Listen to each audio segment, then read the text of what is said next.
Assalamualaikum warahmatullahi wabarakatuh. Perkenalkan, nama saya Yulia Rahmah.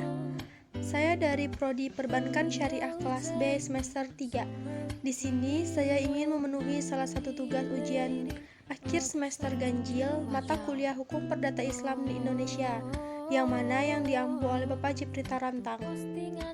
Di sini saya ingin membahas mengenai penyelesaian sengketa ekonomi syariah di Indonesia.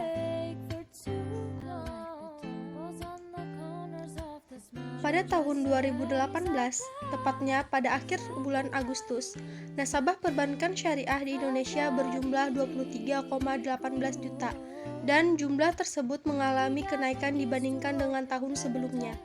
Otoritas Jasa Keuangan mencatat jumlah nasabah pembiayaan mencapai angka 4,78 atau tumbuh 11,58% dari tahun sebelumnya.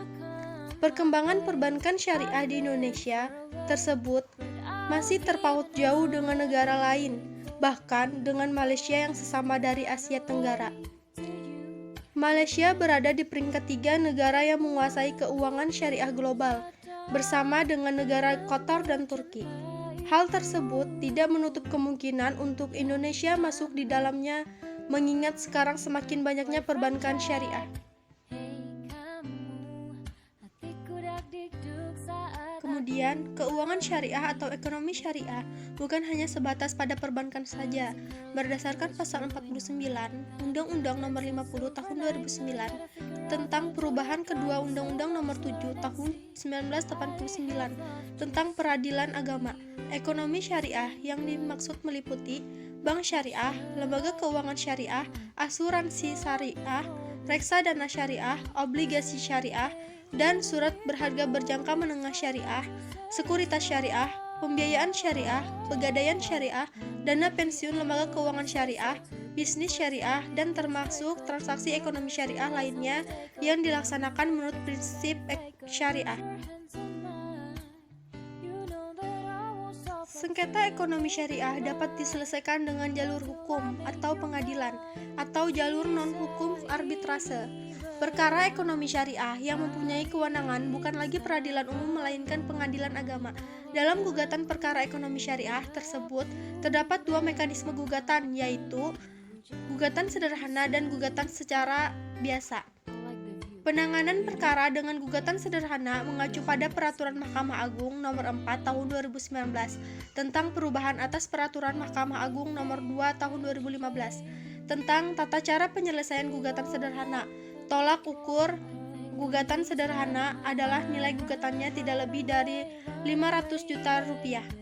Sedangkan untuk penanganan perkara ekonomi syariah dengan nilai gugatan lebih dari 500 juta rupiah adalah dengan acara dengan mengacu pada hukum acara perdata.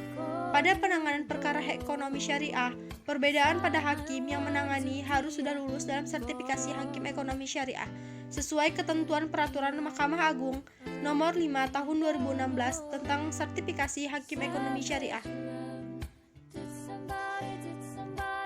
Selanjutnya adalah penyelesaian sengketa ekonomi syariah melalui jalur non-pengadilan.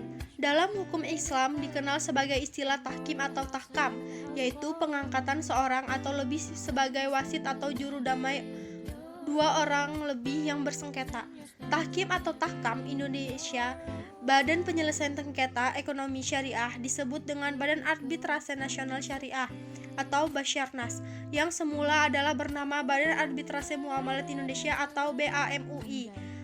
Penyelesaian sengketa menggunakan jalur arbitrase nasional syariah tidak berbeda jauh karena relatif sama dengan arbitrase konvensional pada umumnya, karena ketentuan-ketentuannya terkait pada Undang-Undang Nomor 30 Tahun 1999 tentang arbitrase dan alternatif penyelesaian sengketa.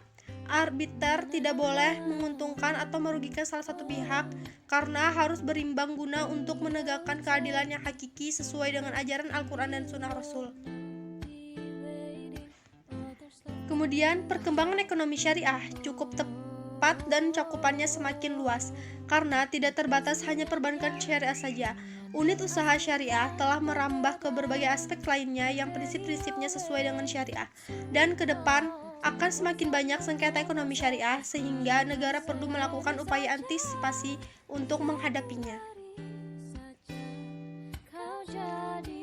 Tujuan Basarnas sebagai penyelesaian sengketa di luar pengadilan adalah untuk menyelesaikan sengketa perdata dengan prinsip mengutamakan perdamaian atau islah, memberikan penyelesaian secara adil dan cepat, menyelesaikan sengketa perdata di antara bank atau lembaga keuangan syariah dengan nasabah dan menjadikan syariah Islam sebagai dasarnya dalam para pihak untuk memilih penyelesaian sengketa melalui arbitrase syariah.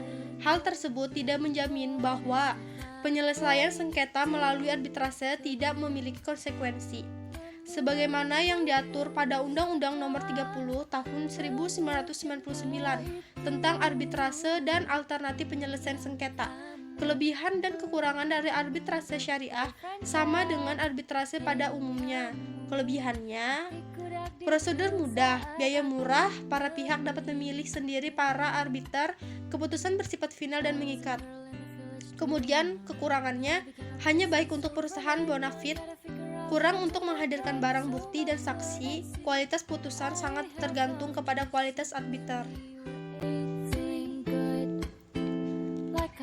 Baik, mungkin itu saja yang dapat saya sampaikan. Kurang lebihnya saya mohon maaf. Wassalamualaikum warahmatullahi wabarakatuh.